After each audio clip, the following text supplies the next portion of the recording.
love, Nanay and Claire.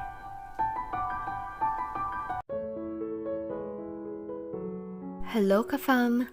Welcome to our channel. Isang araw, isang pahina ng aming buhay.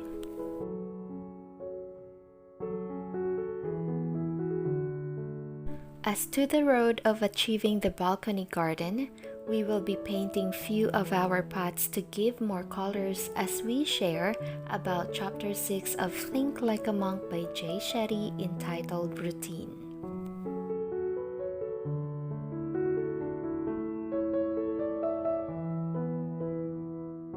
Morning, afternoon, and night routine vary in each person, but a routine should not be boring but creative.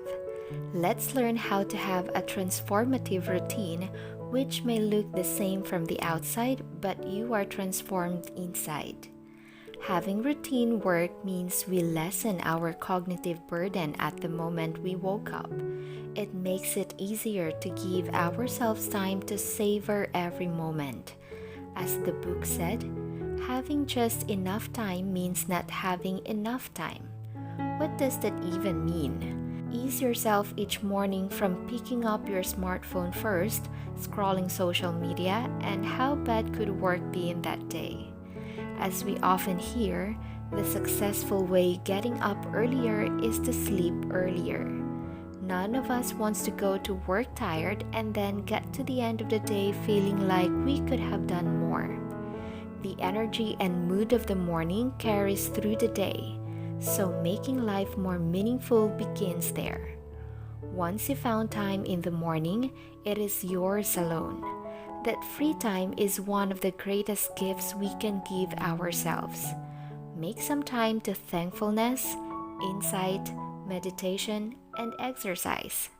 Time, right?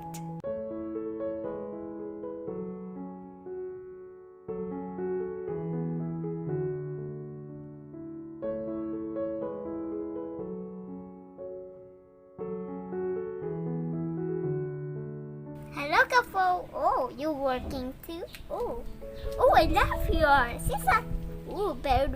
Very good work. Reading through the experiences of Jay Shetty at the ashram, I learned that the morning is defined by the evening. Start the momentum by establishing a healthy, restful evening routine. And so the intention we've given the mornings begins to expand and define the entire day. Morning sets the tone of the day, but a well-planned evening prepares you for morning. Before you go to sleep, figure out the first things you want to achieve tomorrow. This will help you clear your mind from the chaos of sets of responsibilities in the family and work. Insignificant as they seem, if you're spending your morning deciding what to eat, what to wear, and what tasks to tackle first, the accumulating choices complicate things unnecessarily. Program your mind at night, relaxed, energized, and focused. The emotion you fall asleep with at night is most likely the emotion you'll wake up with in the morning.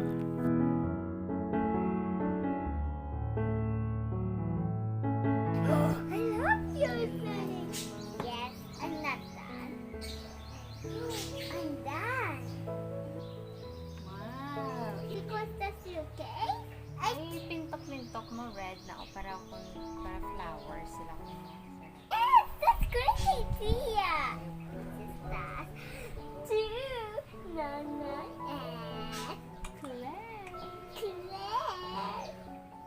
Nanay, look at my now. 1, 2, 3, go. Wow! Nice! Maybe at this moment you are wondering why you are watching painting garden paths then listening to something that talks about routine. Well, these pots are white, plain, and common. I made it few months ago but never really see something I could do about it besides from using it as pots. Then, this chapter of this book enlightened me that, yeah, I've seen this pot for quite some time already but not really notice it. Seeing something is not the same as noticing it. Spotting something new every day is a reminder to keep our focus and see the freshness in each routine, which Claire and I usually spend time in this balcony.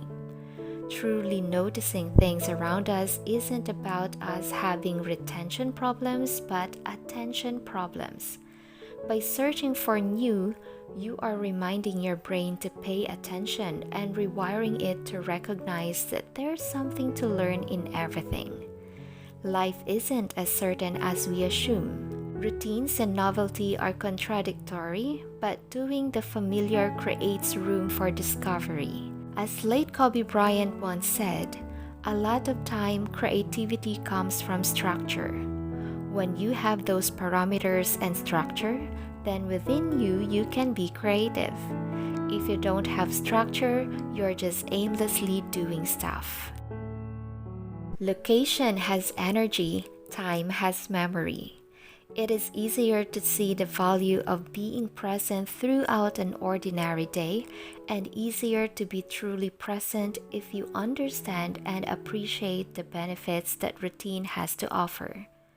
Routines aren't just about actions, they're also about the locations in which those actions take place.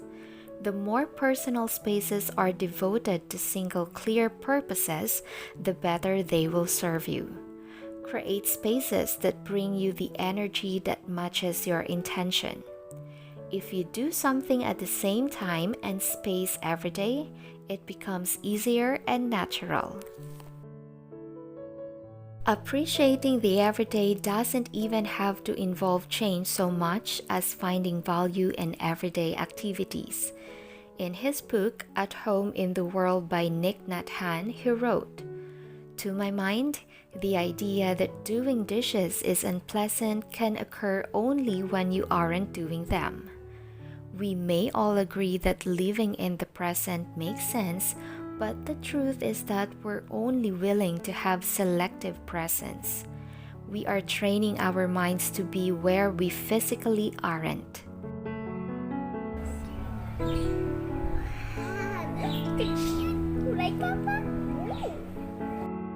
Being present is the only way to live a truly rich and full life. We're subjected to uncontrollable noise all day, but this doesn't mean that we have to change our ways. Changing everything at the same time will make everything become small and equal priorities. Change happens with small steps and big priorities. If something is important, it deserves to be experienced deeply. And everything is important.